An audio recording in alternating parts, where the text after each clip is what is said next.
The Austin Independent School District is making a dramatic change in the way it educates some students who speak Spanish but not much English. Monday night, the board approved dual language programs starting next year.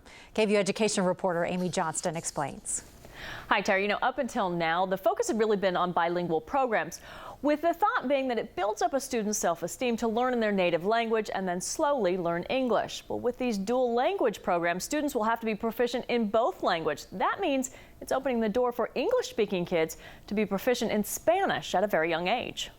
¿Quién está muy bien sentado, Sara? The Magellan International School in Austin is a small private school. There was a big demand for a school like this in Austin. Niñas. These children, half of whom come from families that don't speak any Spanish, are immersed in a dual language program. They're expected to be fluent in English and Spanish. Gracias. And I think that educators everywhere are realizing that having languages introduced or second languages introduced at the high school level is a bit late. The Magellan International School was the only option for Austin parents until Monday night, when the AISD school board voted to implement its own dual language pilot program. I think that the research clearly documents that this is a good way to do it. Starting in 2010, up to 6 Austin elementary schools would implement dual language programs. 3 would focus on both English and Spanish speakers becoming fluent in both languages.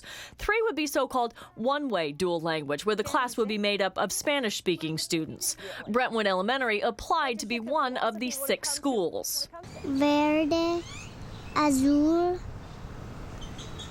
Maddie's in a bilingual classroom right now, and her kindergarten class was bilingual, so she's been able to pick up some Spanish from that.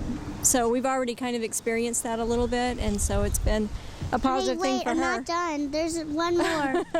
Agua. But it doesn't come without concerns. The district is facing a $15 to $20 million budget shortfall for next year. This dual language program costs about $1.5 million. We're in a budget environment where we have to be very, very careful about what we do right now, because I don't want to get to the point like we were in 2004 where we're looking at laying off 650 people. A balance schools have to find to compete in this global economy.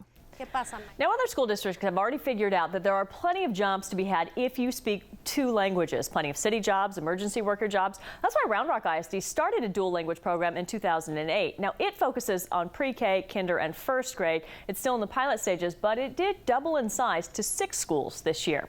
Amy Johnston, KVUE News. Thank you, Amy. We were both saying we wish we had that when we were in school. And I love how Maddie couldn't wait to share her knowledge. I'm not finished.